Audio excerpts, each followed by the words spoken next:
चारों तरफ मजदूर काम कर रहे होते हैं और एक तरफ भट्टी जल रही होती है, जिसके पास एक बहुत गरीब औरत अपनी पीठ पर अपनी बेटी को बांधे ईंट बनाने का काम कर रही होती है। तभी उसके पास वहां का मुनीम आता है। अरे क्या कर रही हो? इतने धीरे धीरे हाथ चलाओगी तो कल तक भी काम खत्म नहीं होने वाला। तभी तमन्ना की बेटी रोने लगती है। लो, रोने लगी अब तुम्हारी बेटी। अब बताओ, यहाँ काम करोगी या अपनी बेटी को संभालोगी? साहब, बस थोड़ा सा वक्त दे दीजिए, मैं जल्दी ही अपनी बेटी को दूध पिलाकर काम करना शुरू कर दूंगी। देखो, आज तो ये सब कुछ मैंने नजरअंदाज कर दिया, लेकिन कल से तुम अपनी बेटी को यहाँ पर लेकर नहीं आओगी। ऐसा कहकर वो वहां से चला जाता है और बेचारी तमन्ना अपनी नन्ही मुन्नी बेटी को दूध पिलाकर फिर से ईंटें बनाने का काम शुरू कर देती है। ईंट बनाते बनाते उसके हाथ में चोट लग जाती है। हे भगवान, ये क्या? मेरे हाथ से तो खून निकल रहा है और बहुत दर्द भी हो रहा है। बेचारी तमन्ना रोते हुए अपने दर्द को सहन करती हुई ईंट बनाने लगती है। वहीं दूसरी तरफ उसका पति भी ईंट बनाने का काम कर रहा होता है। शाम के समय वो दोनों अपना काम करने के बाद घर के लिए निकलने लगते हैं। अरे तमन्ना, आज तो मालिक ने पैसे भी नहीं दिए हैं, घर पर राशन भी खत्म हो रखा है। हाँ, ये तो है।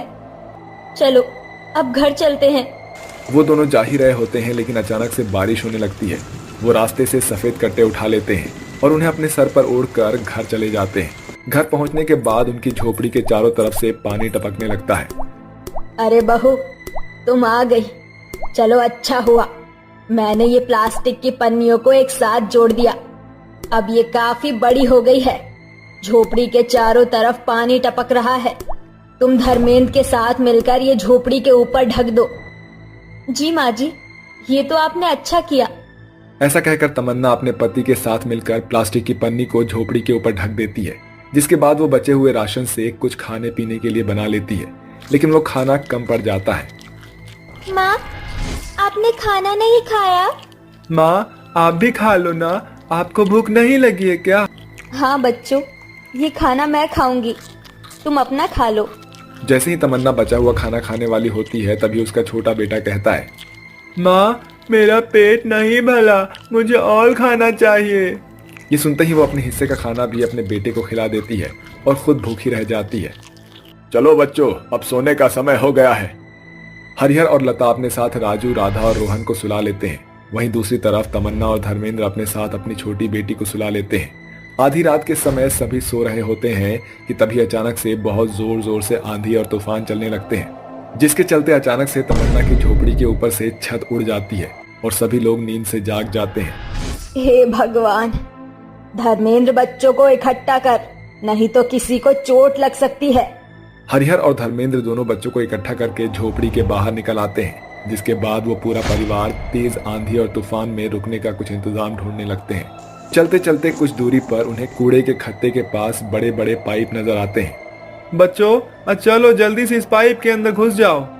धर्मेंद्र अपने पूरे परिवार के साथ उन बड़े बड़े पाइप में रुक जाता है। तभी उसका बेटा कहता है, पिताजी, मुझे बहुत ठंड लग रही है।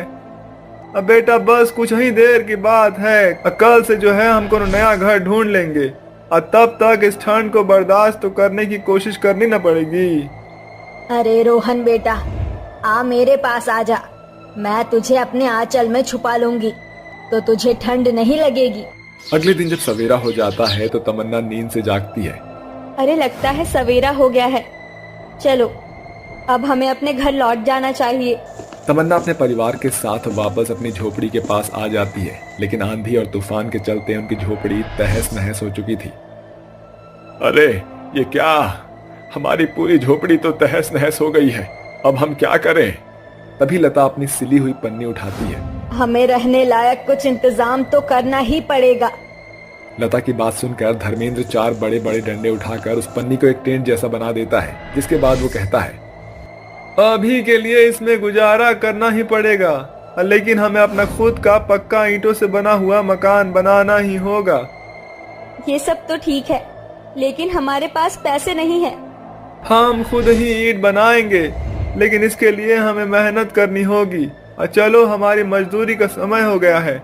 धर्मेंद्र तमन्ना के साथ मिलकर ईंटें बनाने के काम पर चला जाता है, जिसके चलते वो दिन भर कई सारी ईंटें बनाते हैं। वाह, आज तो तुमने काफी सारा काम किया है। ये लो, तुम्हारे पिछले और आज के पैसे मिलाकर ये पैसे बनते हैं। पैसे देखने के बाद वो दोनों बहुत खुश होते हैं, जिसके चलते वो वहां से चले जाते हैं।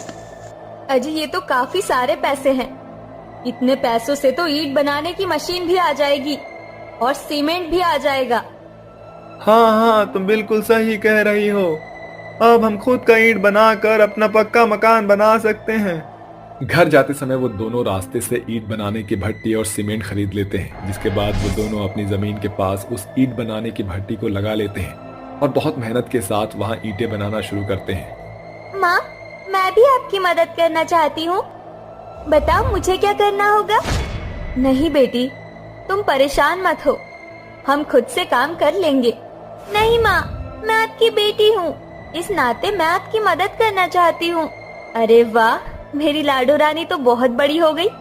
अगर ऐसी बात है तो तुम हमें ईंट बनाने के लिए सीमेंट उठा उठा कर देती जाओ। तमन्ना के कहने के बाद रूपा उसे सीमेंट उठा उठा कर देती रहती है। वहीं दूसरी तरफ उसके दोनों बेटे रोहन और राजू एक साथ खेलते रहते हैं। काम होने के बाद वो सभी चटनी और रोटी खाकर सो जाते हैं। अगले दिन जब सवेरा होता है तो धर्मेंद्र और तमन्ना मजदूरी करने चले जाते हैं और शाम को वापस लौटने के बाद वो अपनी खुद की ईंटें बनाने लगते हैं। उन्हें ईंट बनाते हुए गांव के कई लोग देखते हैं। अरे वाह, धर्मेंद्र भैया, तुमने तो खुद का काम करना शुरू कर दिया। अगर दिहाड़ी पर कुछ लोग चाहिए तो मुझको जरूर बताना। अरे नहीं भाई, दरअसल ये मजबूरी है मेरी। हमारा पक्की ईंटों का कोई मकान नहीं है, इसीलिए मैं और तमन्ना खुद ही ईंटें बना रहे हैं। बाजार में ईंट बहुत महंगी है, जो कि हम खरीद तो सकते नहीं हैं। अरे वाह, यही तो खूब बढ़िया बात है। भैया एक काम करो, आप मेहनत करते रहो, हम आपका साथ हूँ। ऐसा कहकर वो वहां से चला जाता है, जिसके बाद तमन्ना और धर्मेंद्र अपने काम में लग जाते हैं। देखते देखते कुछ दिन बीत जाते हैं, जिसके बाद वो अपना पक्की ईंटों का मकान बनाकर तैयार कर लेते हैं और ईंटें बनाने वाली भट्टी भी घर में ही लगा लेते हैं, जिसके चलते उनका घर गर्म ही रहता है। आखिरकार हमारा मकान बन ही गया। हाँ माँ जी, कड़ी मेहनत के बाद आखिर अब हमारे पास पक्की ईंट से बना हुआ मकान है। अब चाहे आंधी आए या तूफान या फिर हो सर्दी जबरदस्त, हमें कभी भी कोई परेशानी नहीं होगी। हाँ बहू, तुमने बिल्कुल सही कहा, लेकिन इसमें तुमने बहुत मेहनत किया है। एक तरफ बच्चे तो दूसरी तरफ घर की जिम्मेदारी। अगर तुम ना होती तो पता नहीं ये मकान कैसे बनता। बाबूजी, हम सभी ने कड़ी मेहनत की है। वो इतना कहती ही है कि तभी अचानक से कोई उनका दरवाजा खटखटाता है। मैं देखता हूँ कौन है दरवाजे पे। मोटा भाई, ये घर तमन्ना और धर्मेंद्र का है क्या, जो खुद का ईंटा बनाते हैं? हाँ, कहिए आपको क्या काम है? दरअसल मुझे जो है न आपका काम बहुत पसंद आया और जो है न मैं आपसे ही ईंटा बनवाना चाहता हूँ। तभी वहाँ तमन्ना आ जाती है और सब कुछ सुन लेती है। अरे ये तो बहुत अच्छी बात है, अब हमें किसी के पास मजदूरी करने नहीं जाना पड़ेगा। ठीक है भाई साहब, हम आपका काम करने के लिए तैयार हूँ। ऐसा कहकर वो आदमी तुरंत उन्हें एडवांस में 10,000 रुपए दे देता है। मोटा भाई, ये लो एडवांस, बाकी के पैसे जैसे ही काम खत्म होंगे ना तो उसके बाद मैं दे दूंगा। वो ऐसा कहने के बाद वहां से चला जाता है, जिसके बाद तमन्ना और धर्मेंद्र उन पैसों से और सीमेंट और घर का राशन ले आते हैं। वहीं दूसरी तरफ वो अपने बच्चों को स्कूल में भी डाल देते हैं। देखते ही देखते उनकी सभी परेशानियां खत्म हो जाती है और वो अपना खुद का ईंटों का काम करके खुशी खुशी रहने लगते हैं।